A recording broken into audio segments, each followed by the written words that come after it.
Big Buck Registry's Big Buck Deer Hunting Podcast, episode number 95. Bill Wilson and his double drop tine 190-inch Ohio whitetail giant.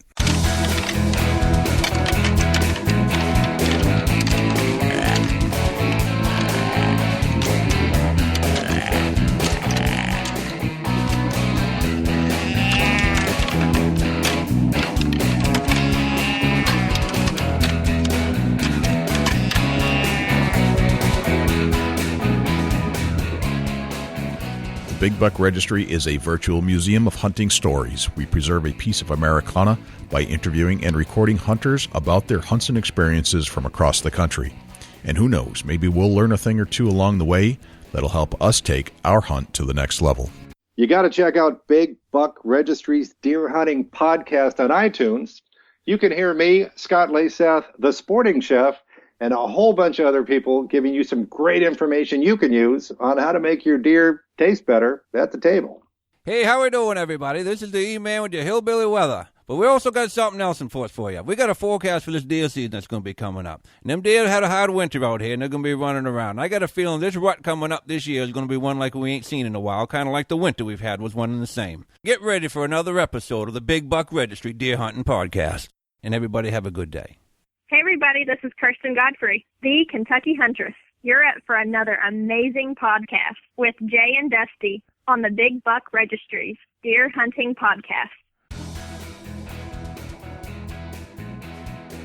Welcome to another episode of the Big Buck Registry's Big Buck Deer Hunting Podcast. This is your host, Jay Scott, and I'm also joined by my co-host, my good friend in Buckeye, Dusty Phillips. What's happening, Dusty? Man, I tell you what, here it is Saturday. Monday is the opening of turkey season here in Ohio, Jay. Gobble, gobble. Gobble, gobble. Hopefully a boom and no more booms after that. I do love turkey hunting. I mean, I love deer hunting, but man, I love turkey hunting too. That's just something else that gets you outdoors and gets you chasing a critter that's everybody says is easy to hunt, but man, I've struggled and going to try it again this year, you know? Absolutely. It's one of those things you have to do as a hunter, period. Just have to go turkey hunting too. In my mind, that's the way I feel about it. Right. It's one of them things where there's the more and more I do it, there's nothing better than a gobble in the morning. Holy smokes. It makes the hair on the back of your neck stand up. I learn about deer hunting when I go turkey hunting. I learn about turkey hunting when I go deer hunting. It's pretty crazy. They're all connected. So absolutely. Yep. And I tell you what, Jay, we got a whole lot going on for the Big Buck Registry. Yes. You know, we just fired off the new sponsor page, and that's bigbuckregistry.com/sponsor. Correct. If you've got a business, if you've got a product, and you'd like to get your product to the show, check out bigbuckregistry.com/sponsor. That's a good point. If you've got a product that is unique to the deer hunting industry and you want to get it broadcasted to the world and get people to know about it, is a good spot to start is on a podcast or on a Facebook page where our combined Facebook followers are, 170,000 or so. Easy. Yes. It'll get you a tremendous amount of exposure for a very short amount of money. It's a good deal. So check us out at bigbuckregistry.com/sponsor. Now, one caveat is that we have to be able to review and approve any product that comes through. I'm not just going to have any old sponsor. I need to investigate the product itself and make sure it's exactly what I would recommend to our viewership and Big Buck Nation. No question about it. Absolutely. Couldn't agree more to that. So check that out, bigbuckregistry.com/sponsor. Mm-hmm. Dusty, there is a buck that comes along just once in a lifetime now and then. And one came along for a fellow by the name of Bill Wilson in your home state of Ohio just recently. It's a double drop tine. And you pointed this out. We were trying to find Bill. Bill was trying to find us. We chased Bill quite a bit, really. We chased him. We hunted him, Bill down. We liked the way this buck looked. And then all of a sudden, I get an email from Bill. And I said, Bill, where you been? We've been looking for you for a while because we were aware of your buck, your giant 190-inch plus double drop tine. And voila, there he is right on my phone. And I was like, Bill, the deer gods want us to do this show together. And he's like, I'm in, man. Let's do this. Yeah, it's crazy, right? You know, we was looking for him and he was looking for us. Sometimes that's just the way it works out.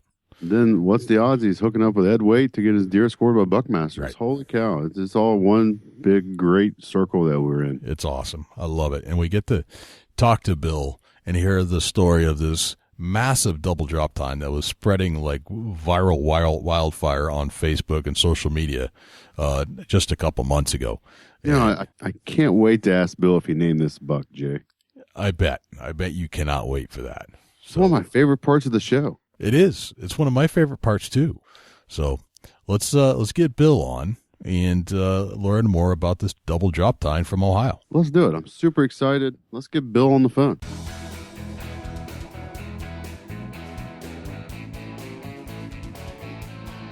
Bill Wilson, welcome to the Big Buck Registry's Deer Hunting Podcast. How's it going, Bill? Very good. Thanks, guys. Oh, psyched to have you on. Now, we're talking a lot of inches tonight. Yeah, quite a few. How many inches exactly are we discussing? Gross score was 198, and the net after deductions was 190 and 6/8. That's a big deer in anybody's book.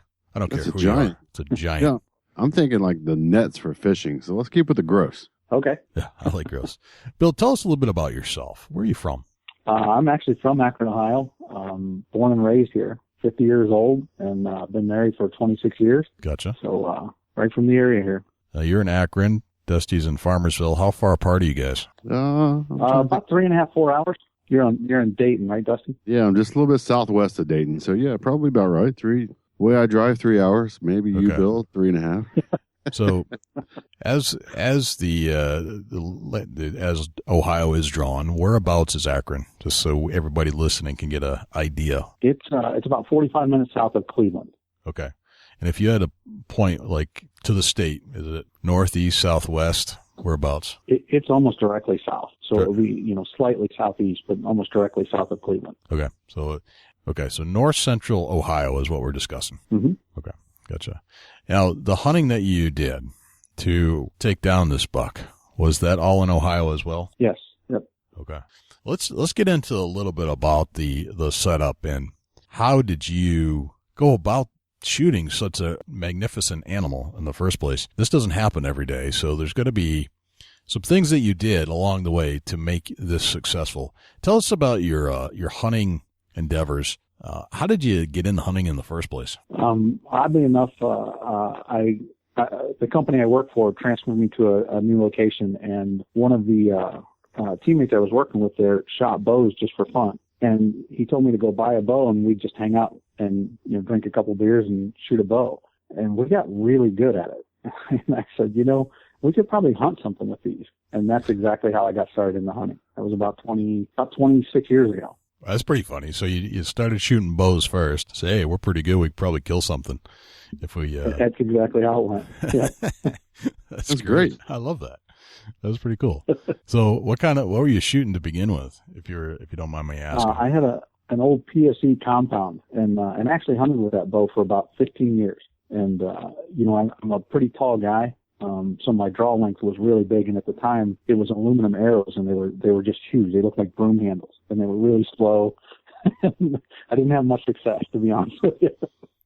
Gotcha. So you had to learn as an adult. This was not a thing that you learned as a child. This was something you had to kind of figure out older in life. And that, I think, to me, that's what makes that's what makes every successful hunt for me more exciting. Is I taught myself. And it was, just about the time the internet was coming out. But most of the things I did were read in magazines, in hunting magazines. And I'd go out into the woods and I'd say, okay, this is what they meant by that, or this is what this looks like, or this is what a real scrape is, or a real rub is. And, it just makes it more gratifying to know that it's something that was self-taught and I stuck to it. And, to harvest a deer like this, I think is a pretty cool ending to a story like that. Gotcha. How did you go about teaching yourself? Did you read books? Yeah, absolutely. Like I said, the hunting magazines, just reading and then going into the woods and applying what you read. You find a deer trail. Okay, well, that's what a deer trail looks like. And then you just follow it and you start to see other deer sign that you read about in the books. Well, okay, if their, hoof marks look like this, they're does, they're bucks. If you find a rub line, you pursue that, look for scrapes, you try and find, bedding areas. And then if you do, you back out of that. So, just all kind of put together by trial and error. Gotcha. And did you have a partner to help you kind of work through the guidelines, or did you just made mental notes of mistakes, trial and error kind of thing? Mostly trial and error, and hunting with a lot of different individuals. Whoever I could find to hunt with, I would go with. Okay. And, you know, the more you talk to people, they've experienced things and they can show you things. And it was just whoever I could get to go at the time. Interesting. What was the most interesting thing you learned, and from whom did you learn it as you're going through the paces? Probably the most interesting was, you know, the importance of scent and wind. And it was a gentleman that my wife introduced me to that had been hunting his entire life. He grew up in woods and you know, even slow stalking deer, you know, which is very difficult to do, is possible if you play your wind right and you keep your scent down and things like that. So, you know, he probably taught me the most about, you know, deer itself. Gotcha. Now, I'd like to, for a little bit here, Bill, I'd like to have Dusty kind of pick your brain a little bit about what types of things you bring into the woods with you, or what kind of gear you feel is important to the hunt. Because each hunter, there's certain things we feel we must have. And I'm curious to find out what kind of things you like to pack as you approach a field or approach a hunt. Dusty, you want to walk them through that? Yeah, absolutely, Bill. Let's get into a little bit about, you know, we're getting geared up for season here and we're starting to get all of our equipment out. What's some of the necessities that you take to the woods with you day in and day out? You know, it's funny because my setup is a little different now than the way I used to hunt. And when I used to hunt, I always took things with me like for survival. You know, always the ability to start a fire, always always make sure that you had a knife, a good set of binoculars, and some rain gear. And that was when I was driving to Southern Ohio a lot to hunt, because I didn't have access to places to hunt in the areas where I live. But today it's different. I have my own, you know, parcel of land, which is a small piece, but I can basically walk out my back door about 300 yards and I'm in my stand.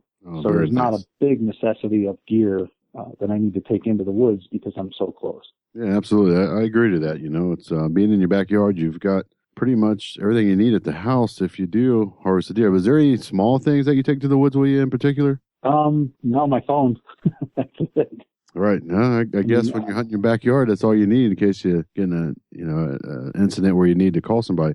Let's talk a little bit about the preparation for a hunt. Do you use any kind of scent sprays or soaps to prep for hunts? Yes, I definitely use the scent lock, all the clothing, the underliners, and then I spray down really well too. And I'm not even sure it's that important in this area because I have kind of a natural funnel where all of our backyards create this large funnel, and the deer are used to some human scent. But a deer of this size, you don't get close to a deer that size. Even if they're used to seeing or hearing people, you don't get close to a deer that size unless you're definitely covered and the wind is right.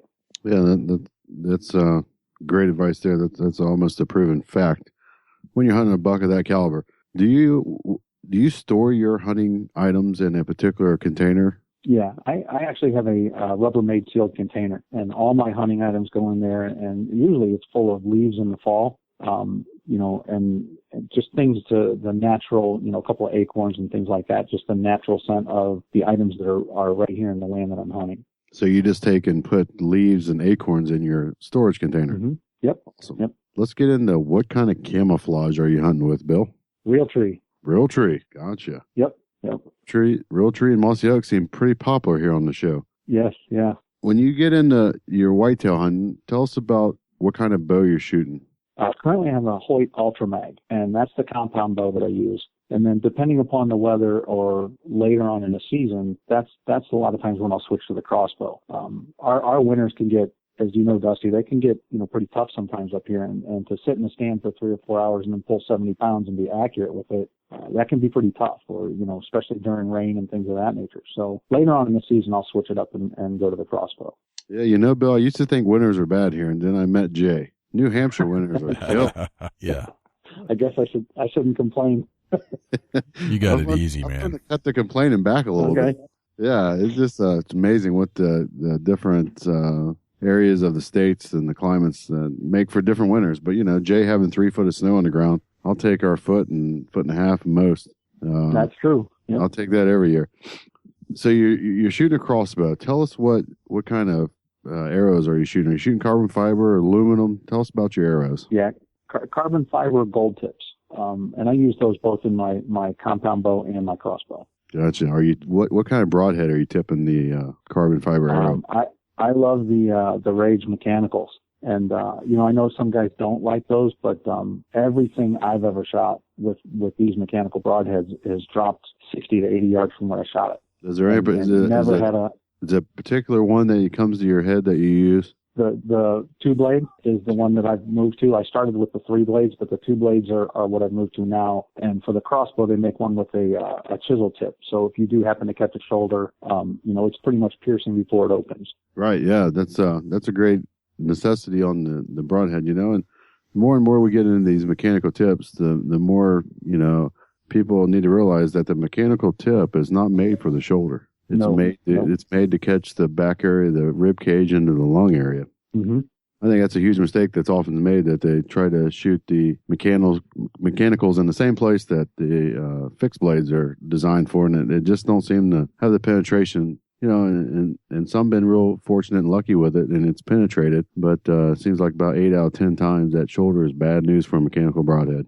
Yeah, and I think that just goes back to shot placement in general. And if you're a bow hunter, one thing I pride myself on is I'm only going to shoot a good shot. And I've let, plenty of deer walk that I just didn't have the right shot for. So, the one thing that is very important to me is to make sure that if I shoot a deer, that I'm harvesting that deer. Yeah, that's something that all the listeners should take for consideration, that wait for that great shot, not just that good shot. Wait for that great shot and make sure that you harvest your animal. Let's get in a little bit about the area where you're actually hunting. Can you tell us a bit about the layout of the land where you're hunting there? Yeah, it's really northern Ohio land.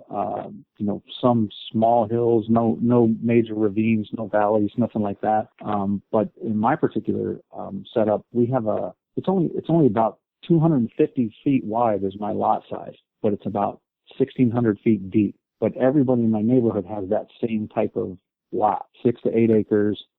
So these backyards all form this natural funnel. And on one side of us, we have one huge farm that I believe is probably 200 to 300 acres. And then on the other end of it, we have another farm that's a couple hundred acres. And they typically have corn and beans, which is fantastic for deer up here. Yeah, absolutely. Is there any kind of standing timber in this area? Oh, yeah, lots of cherry and oak, believe it or not. And inside there's a couple of small swells, which, have kind of some marshy area. And on my trail camera, a lot of times I'll find these big bucks taking pictures, and the whole bottom 6 to 8 inches of their leg will be black from where they've been hanging out in the marsh during hunting season. No kidding. Yep. Tell us a little bit more about that. So there's 3 spots, right off of my property on the 2 properties adjoining, and one is really thick, and there's tons of deer trails that go into there. Now, the one on the backside, they've started cleaning that out, but there's still enough cover over there that, the deer can get into the thick brush. And then there's a couple row of pine trees that always have lots of print, especially in the, when it's raining or you have a lot of snow or bad weather, that they hang right out under those pine trees, and I'm sure they bed in there. So it's kind of like a marshy swampland with some real heavy cover. Yes. Yep. So you're saying that whenever you get a trail cam picture of mature bucks are coming out and their legs are actually mud covered, almost stained, where they've been hanging out in this marsh. Yeah, and it seems to be right around the gun season of this area. I mean, you'll see that more and more, later November, early December. No kidding. So it's not like that before gun then? No, not necessarily. And the deer in this area, while there's leaves on the tree, are very at ease. I take tons of photographs and lots of videos, because typically what I'll do is I'll get my eye on a deer, and that's the only one I'll hunt. So, I'll let the does and the small bucks go, and I'll take a ton of pictures of those because I'm really fascinated with the animal. But once the leaves come off the tree, they start to get a little bit more skittish because I think they can see further. They know that there's things out there. There's more pressure in the woods because there's a lot of stands around the properties I have. There's lots of stands on either side of me. So. Right, absolutely. Are you planting any kind of food plots? Occasionally I'll put in just some clover and sometimes some winter radishes and things of that nature, but not on a regular basis, no. Right. And is this a particular area that you till up, or you just broadcast seed for it? No, I actually till it. It's probably no more than a half an acre, but there's solid woods all the way around it, and then this field right in the middle. So it's great to throw out some things like that just to kind of draw them across and keep them there a little bit so you can take a look at them. Right, absolutely. I couldn't agree more. What kind of tree stand are you using, Bill? Are you in a hang-on climber? Tell us a little bit about your setup. I used to use the climbers consistently. That's really all I had. But now that I own the property, I put up a double ladder stand. So on this field, I have a ladder stand on what would be the northeast side and the southwest side, depending upon the wind. So you run it. How many stands total do you have out? 3. 2. Nice. So you can play the wind on either side. Mm-hmm. Very nice. Jay, you want to get into the hunt? I do. I do have a couple questions, Bill, before we get into the hunt, though. How did you end up acquiring the property? Well, my wife and I had been looking for a place with some land because she knows how much I love to hunt, and everything was pretty far down south. Now, I could either buy property, which I would have to drive an hour and a half to go hunt 2 or 2 hours or something like that, or I could find a nice house with no land. Well, we got lucky and found this home, which was 3 years old, on 6 acres, and just kind of fell into our laps. So it was kind of the best of both worlds. She's got a nice house, and I have a place to hunt that I don't have to travel to. So, but it was interesting when we came to look at the house. I asked the owner, I said, hey, we wanted to walk through the house. I said, but can I walk the land too? So my wife's been looking at the bedrooms, and I'm outside looking for hoof prints. Love it. That's beautiful. Yeah. Now, so this was land that you bought as your homestead, and you kind of put some 2 cents into it to see what kind of deer activity might be going on. And how many total acres is it? It's only 6. Just 6. Just 6. Yep. That's all you needed. Just 6 acres. That's it. See, now that's intriguing. Doesn't take a lot. Gotcha. All right. So it's really, I mean, hunting for the most part is I believe it's as much luck as it is anything else. You can set up everything just right for what you believe is right, but these are animals. They have free will, and they have decisions that they make depending upon their surroundings and what happens to them. So as much as you work to make sure that you're on top of your game, anything can happen any given day. Right. So are you landlocked or not landlocked, but your neighbors? Give us kind of like a description of how this thing's laid out. You got a road and neighbors behind you. How does that all look on a map? Okay, so if you were to come straight down our road, almost everybody's house is about 200 feet back from the road itself. Okay. So the other 1,000 feet of their yard, of everyone's yard, nobody can build on it. It all goes straight behind the house. So when you add up, in my case, maybe 20 or 30 houses on this road, each one of them having 1,000 feet, about 250 to 300 feet wide, it creates its own little passage of woods. And then on the back side of us, there's a dead-end road that comes into the back of my property, so there's nobody that can build back there either. And all of those folks have, 4, 5, and 6 acres as well. So it is kind of a landlocked area that nobody can build on, and it's created its own little, like I said, natural funnel. Gotcha. Okay, so you got a road, everything's kind of leading to the back properties, but the adjacent properties are all connected as well. So there's nothing that's going to interrupt the back part of the properties. Does that sound accurate? Nope, not at all. Yeah. Mm-hmm. I like it. Okay. Well, let's get into the hunt a little bit. Let's take us to about 48 hours prior to the kill. What were you doing? Well, let me back up just a hair, because this is kind of important to the story. Is for the last 3 years on my trail camera, I watched probably about a 138 point grow up, and this 8 point 2 years ago dropped a left drop time, and I thought that was really unique. I really like typical deer. I like the symmetrical racks. That's my favorite. The non-typicals I wasn't really a big fan of.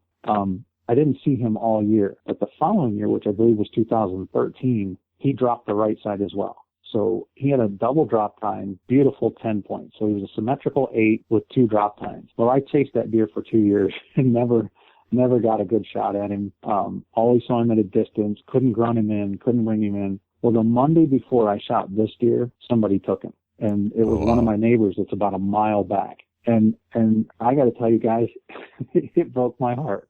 It was one of those that you just felt like I was so invested in that deer that I didn't get a chance to harvest him, and I was happy for the guy that took him, but at the same time I felt kind of kind of disappointed. Isn't that funny how that works? My wife, of all people, yeah. You end up. My wife, of all people, said, there is that other one back there. And we had gotten pictures of this one on camera. And she goes, you need to get back out in the woods. So I met a couple of people through that deer being posted on Facebook in this area that had started to exchange pictures with me of this double drop time that I got. And it's funny because that deer was known all through this whole area. And, it was one of those where I had the pictures of it and I just didn't want to show anybody, not knowing that there were probably about 12 or 14 hunters that were doing the exact same thing. Right, of course. Me and Bill will get along great. Everybody knew of him. Yeah. So 48 hours before, that would have been that Saturday. I was actually making connections with a couple of other people that had been hunting this big deer and the one that got taken the Monday before. That deer, by the way, ended up scoring 168. That 10 point that I was after. So okay, so the one you were talking to these guys. I'm sorry. The one you were chasing ended up scoring 168. That's the one that broke your heart, the heartbreaker. Yep. Gotcha. Yep. 168. Okay, gotcha. So that weekend before, we were really just a bunch of us that we had never even met, but by phone and through Facebook and social media, we're just exchanging pictures and talking about, the hunts and everybody being after these couple of deer here. So the Sunday, prior to that, I didn't get a chance to go out. And my wife said, Monday, you just need to come home early and get out in the woods. I said, well, I don't know if I'll be able to do that, but I'm going to give it a shot. And this is 2014, Bill? This is the beginning of this year. It was January of 2015. January 2015. Got it. Okay. And so Monday, as I'm driving home from work and I'm kind of sneaking out a little bit early, one of my other buddies that hunts is a big hunter, calls me up out of the blue. I haven't talked to him since the middle of the season. He goes, hey, have you gotten anything? And we had gotten into a discussion about, the two deer, the one that already got taken. And I said, well, there's one left and he's really big. And John tells me, he says, as I'm getting out of my car, he goes, well, man, good luck to you. I hope you get that big one. So I come in, I change, I spray down, I put everything on and I get into the woods. And this is about 4:30, that afternoon on Monday the 19th. It was cold and snowy, but at the time the wind was really not blowing too hard, and it wasn't raining or snowing at the time. There was just snow on the ground. So shortly after I get into my stand, I'm trying to get settled in and get calmed down and stuff. And shortly after I get into my stand, one of my neighbors on the far, what would be the southwest side of my field, starts shooting target practice. And a lot of guys around here will do that. And it sounded like a small caliber, probably like a 22. And, in my head, I'm thinking, that's not a good thing. But fortunately for me, that led up to probably forcing this deer out of its bedding area earlier than it normally would come in. Because what had happened, what I kept finding on my trail camera was about a half hour after dusk, this deer would come up to my trail camera and eat in the field. But he never came before while it was still daylight. And my guess is that shooting in that area forced him to leave his comfort zone early, and that's probably the only reason I got a shot at him. Gotcha. Okay. So that kind of gets you up to the last few hours. Okay. So bring us the time frame again. It's January 2015, snowy, and you've been kind of on this buck for how many months now? This buck I've been after it all season. So in my mind, as soon as the season started, I told myself either one of these two great bucks, I'll be happy to shoot either one of them. I'd love to get an opportunity for either one. Gotcha. Okay. And looking back on my camera, both of these particular bucks were drop tines. Yes, and later on I found out there was actually a third taken in January as well from this same area, not near as big, but so there were three of them. And the good news is it was late January, so all of them got to breed this season. So that's a good thing. The genes are still out there. Oh wow. Okay. Nice. All right, so we're into the last 48 hours of this hunt. Is that correct, Bill? Yes. All right. What time of day is it right now during the hunt? During the hunt? Yep. Yeah, it's about 5:30, 5:15, 5:30. Okay. In the morning? At night? In the evening. In the evening. All right. What's the plan? Well, as often happens, it's going to be dark soon, and my thoughts have gone to when's the next time I can get back into the woods. Right. Because I haven't seen anything, nothing's moving, and I'm thinking, well, I got out here. When can I get back here again? So you've already written this thing off. Yeah, kind of. You know, when it starts to get close to that hour, you're thinking, you know, if something doesn't happen quick, what's the next move? Right. So the sun's going down. What's starting to run through your head? You're thinking probably not happening tonight. Right. Better plan for the next day. Yep. But something happens. It does. So let's go through that minute by minute. I want to hear the final epilogue of this entire story here. So you're in your stand. So, and as often happens with big deer, and it's almost magical, I catch something out of the corner of my eye, and it's very close, and I didn't hear anything coming whatsoever. So it's as if this thing just appeared. So I take a slow turn, catching it out of the corner of my eye, and against the backdrop of the snow, the first thing I saw was both drop tine. It was just like a rack, and they almost looked like earrings just dropping straight into the snow. How far away is this buck at this point? About 17 yards. Oh, wow. Straight off my left shoulder. Is there anything between you and it at this point? Yes. Yeah, there's lots of brush and a couple of trees. Okay. What's your heart rate at this point? You know, it was funny. I have one Ohio big buck already, and I've taken a couple of other nice bucks. And normally I don't get nervous until after. But with this one, I knew what it was. It wasn't as if I had to analyze it or look to see if I wanted to shoot. I knew what it was. And this one was much different. So he had to walk behind a large tree, and to get to where he was going in the field, he actually had to make a turn to the right and get closer to my stand in order to make the trip from where he came from. And at one point, we were probably about 11 yards apart. And at that point, he locked eyes with me. Oh, and boy. That's when I realized I wasn't breathing. And as nervous as I usually don't get nervous till after, but this buck made me nervous. And I was holding my breath so long I almost coughed. And what went through my mind at that point is, if I blow this, I'll never forgive myself. Right. You're in a lockdown staring contest with this 190 plus inch buck, and you're not breathing. And no. And I'm holding my breath.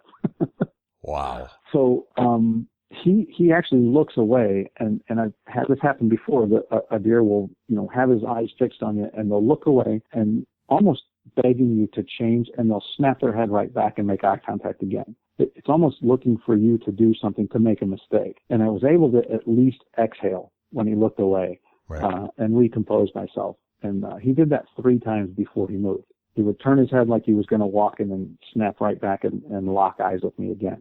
Gotcha. Do you have anything surrounding your stand at all to break up your outline, or are you just relying purely on your camouflage? No, I actually did put on the ladder stand, I did put the cover on it. I've hunted with it open for 3 years, but this year I did put the cover on it. Okay. So there is some outline breakup as well, yes. Okay. Gotcha. So this thing's staring at you, looks away, you exhale, he snaps back. What does he do then? Same thing. And like I said, I think it was 3 times exactly that he would look away and then look right back just to see if I moved or anything. And at this point, my crossbow was still, you know, in my lap on the rest in front of me. I still hadn't picked it up. Oh, wow. So you haven't even engaged the weapon yet. Oh, no. No. We have lots of things to happen to go right before this is over. Right.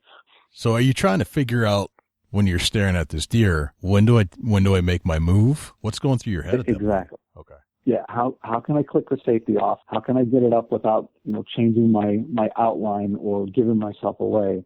And you know, is this deer going to give me a shot? Is it going to wait? Are things going to work out? All that's going through your head. And is he still in the brush, or has he moved over to a point where? No, he's right broadside, right in front of me, probably 10 to 12 yards. Wow. Nothing in between us. Yep. All right. So what do you do? So I wait him out. You know, as I said before, I would rather let him go and not be spooked and maybe have another opportunity than try and force something, you know, and maybe he jumps, maybe he runs, maybe I have to try and take a shot. I wait him out. And, you know, after about the 3rd time, he turned back, and you could almost see his stance kind of relax. And at that point, I brought the crossbow up, put the sight on him, and hit the safety. Now, because of the way he turned, he was almost 3/4 of the way pointing away from me. So I really would have had to come in from behind the almost the bottom of the right rib cage to get a shot at that point. And it just wasn't a good shot. Gotcha. So here I am watching him start to walk away. But he's changed his demeanor. You can tell that he's now saying, All right, I'm cool with this area. All threats are off. Yep, he's absolutely calm at this point. But he's 3/4 away, and you have a bad shot. That's the best shot you have is a bad shot at that point. Gotcha. So he's starting to walk away from you now? Directly away. I mean, straight line right in front of me away. Are you freaking out at this point? Oh yeah. I'm holding sight on his side, going turn, turn, turn. Trying to will it to do exactly what you want it to do. Yep. How far away is he getting? 26 yards. He gets to 26. And he did exactly that. He turned quartering away and just stopped and looked into the woods. So now what do you do? I put it on him and pulled the trigger. And it was a good solid hit. Right side rib cage came out in front of the left side shoulder. And immediately in the snow, I saw a spray on both sides. It's nice when the snow's there. Yes, it is. Red on white is a nice thing to see, especially when it's after a bow shot. So you must have felt great. Well, I did, but he ran. Okay. And he ran straight into the woods, and I couldn't see him. So I didn't get to see him fall or know how far he went. And I do know that earlier that evening, I saw my neighbor 2 yards over going into his stand. Oh, and he boy. ran directly towards his stand. So the adrenaline surge is not over yet. Gotcha. So you're like, now what? You got a good shot. You got spray on snow. So now what do you do? I still waited him out. I still gave him a half hour, which is normally not as much as I like to wait, but I still waited him out. And I kept an eye on the woods over where my neighbor's stand is just to see if I saw any activity. At this point, it's starting to get dark. I was looking for flashlights. I was just looking for anything that would say that somebody else sees this thing. How long did you wait? Half hour. That's all I could take. All right. I couldn't wait any longer. I'm going to wait this thing out. 30 minutes tops. That's it. Yep. Gotcha. Is it dark out now? Yes. Yep. And how's the temperature and the wind? Wind is still fine, and it was in the 20s, I believe, but I certainly didn't feel any cold at all. Okay. All right. And it's dark now? Like you can't see much? Yes. Okay. So what's the strategy from that point on? So I climb down, I pull out my flashlight, and, as soon as I hit the snow, I'm pretty excited. I could see, the red everywhere. The first hop, which looked like it was probably an 8 to 10, feet jump, as soon as the hooves hit, you could see another spray. So I'm pretty excited there, and I have to cross about 80 feet to get into the woods where the trail is. So I get over there and keep trailing, and I don't see anything. So now at this point, I'm starting to encroach on my next door neighbor's property, which I have permission to hunt on. So that's not a problem. And then the property after that, if it comes to that, I have permission to go over there. I know him as well, but he's the one that hunts. Gotcha. So as I start down the far side of my property and up the other side, I look up and he's right there. I mean, it maybe made it 60, 70 yards. And at that point, it kind of all hit you. Yeah. What were you thinking at that exact moment? I just couldn't believe it, to be honest with you. It was like, there's no way. And sure enough, that was him. That's intense. Yep. So what'd you do at that point? So I walked over, made sure he was done and, stood in front of him for a second and, recomposed myself. And the first thing I did was call my wife. So I called her up and I said, I got him. And she said, you got what? I said, I got that big one. And she said, you liar. Oh, that's awesome. Because, being married for 26 years, I do have a habit of pulling her leg once in a while. Of course. It's part of marriage. Yeah. Yeah. And she absolutely did not believe me. I had to hang up and text her a picture. That's awesome. And then what did she say? Yep. Well, then it was good. So then she's on the phone calling all our friends, and next thing I know, there's headlights in my driveway, and right. And it's a big party at that point. That's fantastic. That's awesome, Bill. Yep. So you're looking at this thing in the dark with your flashlight, and called your wife. What did you decide to do next? At that point, I wanted to make sure he was on my property, so I put my tag on him real quick and just kind of pulled him, another 20 or 30 yards just to make sure he was on my property so I could walk up, grab some stuff, shed some clothes, and then get him back to the house. Yeah. Yeah. Without disturbing the boundary lines. Got it. Right. And he ended up being on your property, I take it? No, he was probably about 30 feet into my neighbor's okay. yard. Gotcha. Did you end up needing to make some phone calls? How did you handle that situation? No. Like I said, I had been over there actually about 2 weeks before, and had discussed about hunting and things like that. And they're very nice and very open about anything like that. They don't hunt, but they do shoot. Okay. Pistols and stuff like that. So yeah, they were fine with it. Gotcha. Well, that's cool. Very nice.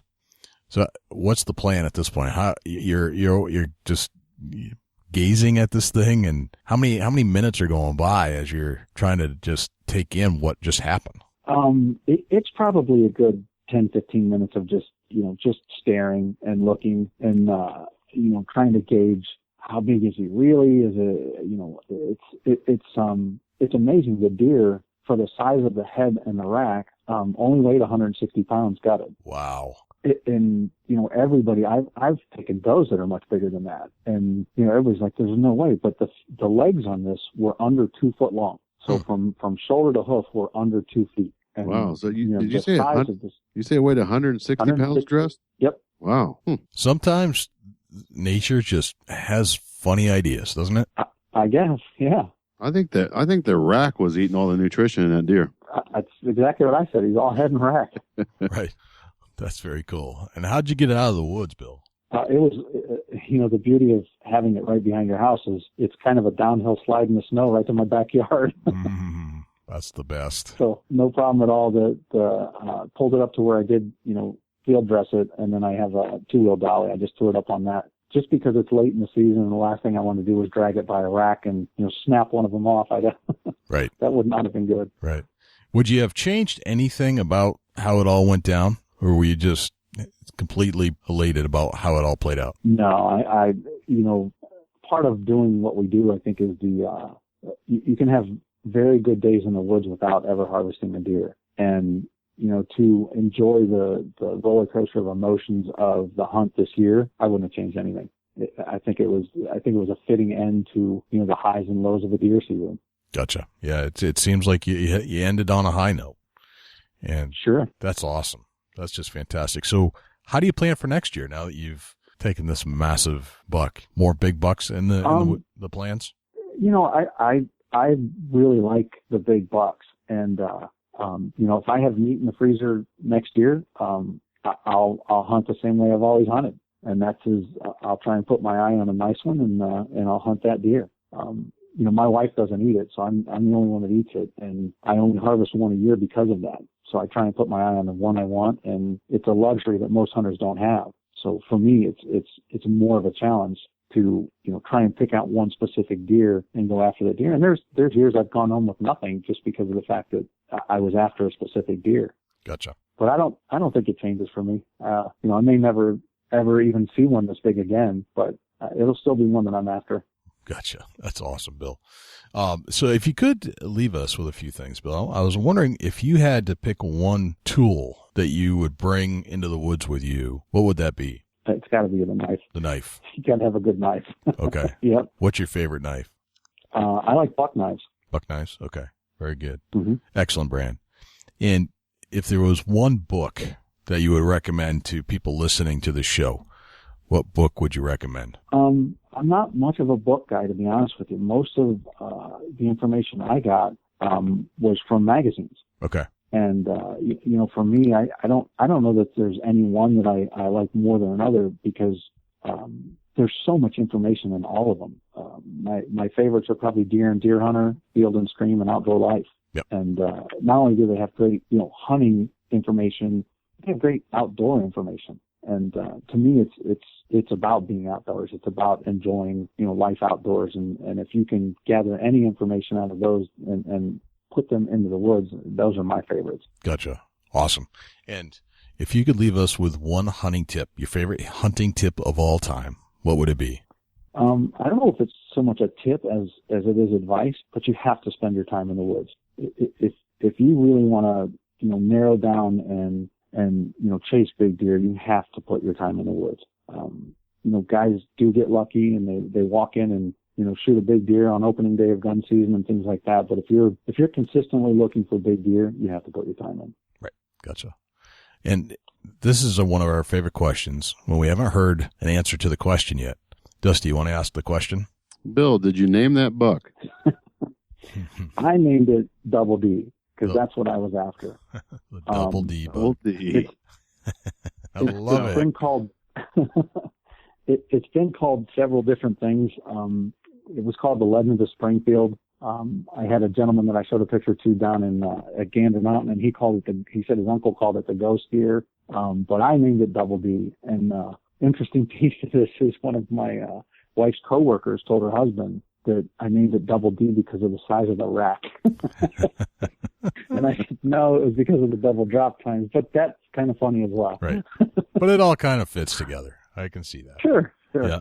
Awesome. Yeah. Bill, this has been awesome. I love seeing the pictures, and thanks for sending it into the Big Buck podcast and the Big Buck Registry so we can take a look at this thing. And I know you sent Dusty a picture, I think, of the mount, and I can't thank you enough for just opening up and sharing the story behind those great photos. Yeah, it just puts it all together for us, and really for deer hunting fans like we are, but we can't thank you enough. Well, I really appreciate it, guys, and I enjoyed talking about it, and it's funny how we all came together as well. So it's kind of unique. This whole thing has just been a really a good experience for me, and a lot of good fortune, and a lot of good people involved in it. So it is funny. We were looking for you, you were looking for us, and the universe brought us all together. And that's just the way things work sometimes. That's awesome. Bill, thanks for joining us. All right. Thanks, Dusty. Bill, thank you so much. Well, thank you, guys. We'll be in touch. Okay. All right. Bye. Take care.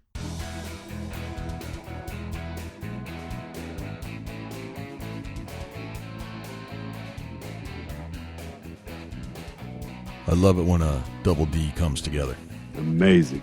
Man. It's crazy that all them drop time bucks in one area. It is kind of interesting. Like, I wonder if it's genetics or, I mean, what causes a drop time? I don't even know. Oh, it's got to be genetics, you know. I don't know. That's something that I'd really like to know. So we're going to do some research and get a guest on that can tell us some more about antler growth and how that process all works. You know, that'd be a great show for the listeners. That would be a great show. Antler growth, period. That's all we want to know about. Yeah. How do antlers grow? Yeah. You know, you hear so many different stories about that. Right. You know, we want to get the truth and the facts. I'd love to get right down to the nitty-gritty science of how to you know, how much influence does nature versus nurture have on these racks? That'd be a great show for you, Jay, with the science background that you got. It'd be a killer show for what drives you. The deer nerd that I am. Absolutely. Yeah. There's nothing wrong with being a deer nerd. No. You know, I may be like a deer junkie. True. This is true. I do love the name that this buck has been deemed. Double D. Double D. That's Double a great name. It's a great part of the show. I swear to it. Yeah, love it, man. How about a Chubby Tine's tip of the week? Anything for me? Yeah, I do have a Chubby Tine's tip of the week. What do you got? You know, we're 6 months out right now. Yeah. And this is something that drives me crazy, and I'm going to talk about tonight. It's kind of a tip, but kind of a little pointer. You know, a lot of people build their own tree stand setup, whether it's a box blind or some sort of homemade ladder stand. Well, the thing is, you want to paint that. I see people like 3 weeks before season painting their tree stand or their box blind that they built. Yeah. We need to get them things done now. Let that paint cure out. If you're going to build a homemade box blind, you're going to paint it, or a ladder stand, whatever you're building, to be in the woods to hunt out of, and you plan on painting it. Now's the time. Get that thing painted so that scent and smell can get away from the paint. That's a good point. Let it get cured out and get it scent free for when it goes in the woods, you know? Yeah. One thing that I've seen done is people paint it, let it dry out for a couple weeks, and then take dirt and leaves and mix them all up and rub it all over it. Try to get some of that outdoor odor to the exterior of that building or whatever you're building.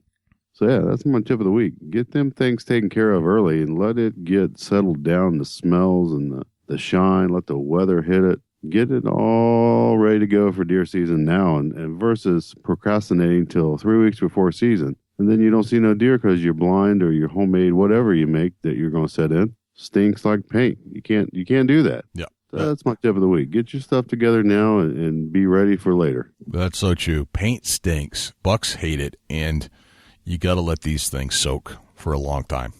Yeah, you know, just it's a fail from the start when I see that. It's just one of the things I wanted to point out that I'm looking back on the previous years that, I've seen a few people painting a box blind a few weeks before season started, and then they're posting on social media that they're not seeing any deer. Well, if you get all this stuff done, you get that box blind scent free, and you get it placed out there a couple months before season, the deer are going to naturally settle down to something that's there day in and day out. They get used to it. Right. And they're not making scent free paint last I checked. They may now. I'm going to check into that. We might have to invent that. Might need to cut this out of the show. Holy smokes. Wow. That's funny. It is. Yeah. But get that stuff together, get it placed in the area that you're going to hunt out of it, and let it sit there. Let it grow up around with trees and weeds and natural deterrent for deer. Right. Get it set, get it ready. Now's the time to get it done.